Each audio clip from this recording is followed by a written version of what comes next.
Once you've used InDesign to create your work, you need to look at how you are going to share that with people, whether that be saving or printing.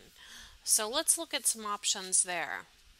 Much like when we started InDesign and we talked about what is your intent, you need to kind of think about that at the end of your process as well. What is your intent? Where do you intend for this file to go? One of the first recommendations I would give to you is to look at some of the things you have in your Save As. Obviously, all along you've been saving your document and it saves as a .ind file. If you go to Save As, you have a few other options. First is a template. So say you design a template for a mag or something, you want to reuse kind of the bones of that design, save it as a template, reopen it, you can work with it. And we'll talk about that later in our video on master pages. You can also save it as an INDML. This is a great thing to remember.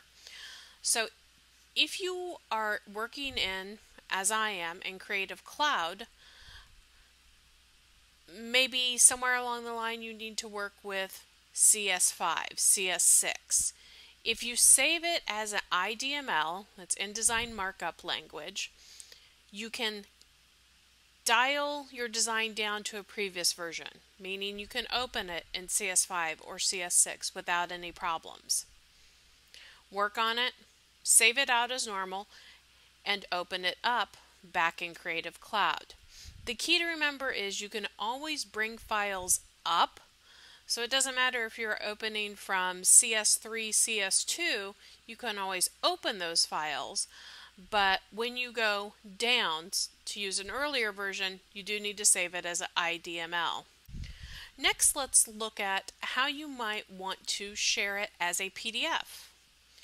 Under Adobe PDF Presets, you have settings that ship with InDesign.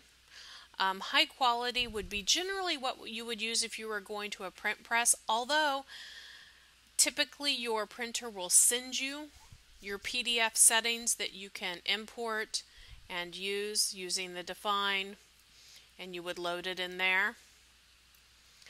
But the high quality print is a good option for that. If you're loading something online, maybe it doesn't need to be that big, maybe you're sending a proof, small file size would work.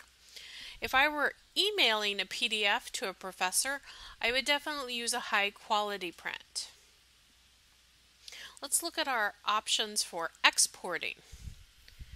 If we export, we can export as a PDF print, but we can also export our interactive PDFs. That would be the type of thing we would do if we had hyperlinks, if we had web pages or embeds, we would want that interactive PDF. If we'd created an epub, these would be the options we would choose. Reflowable just means, does it kind of rearrange itself as you change it from horizontal to vertical, or does it say fixed? Exporting things as a JPEG, which would make it like a file image, all under the export options. You also have an option to share on Behance. If you are a graphic designer, a visual journalist, I encourage you to go on Behance and use that as a tool to look at other work, share your work with others. Alright, let's look at if we plan on printing our document rather than exporting it or sharing it via email. In our print dialog box, there's several things we want to look at. First is, where are we going to be printing to? Preferably that might be one of the lab computers, that might be something available in the resource center for you. You can set up how many pages you want to print, just a certain range, or do you want to print all of them? The sequence would set these up to print in pages or in spreads. Now notice when I click spreads, I now have 2Ps, so it's going to print those as a spread, but they're both not on this page. You want both of your pages to be on the white if you want them to say print one spread on one piece of paper. So you need to go over to Setup, change it to a landscape orientation, and then scale that to fit. Now your page would print, granted it would be smaller, but they would print on the same page. So looking at this is really kind of your cue for what you want to look at in setting up your page. Generally speaking, none of these should come into play if you're just printing around the school.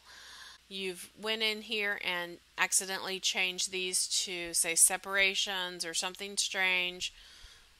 Just leave that as the default. So that is printing your page.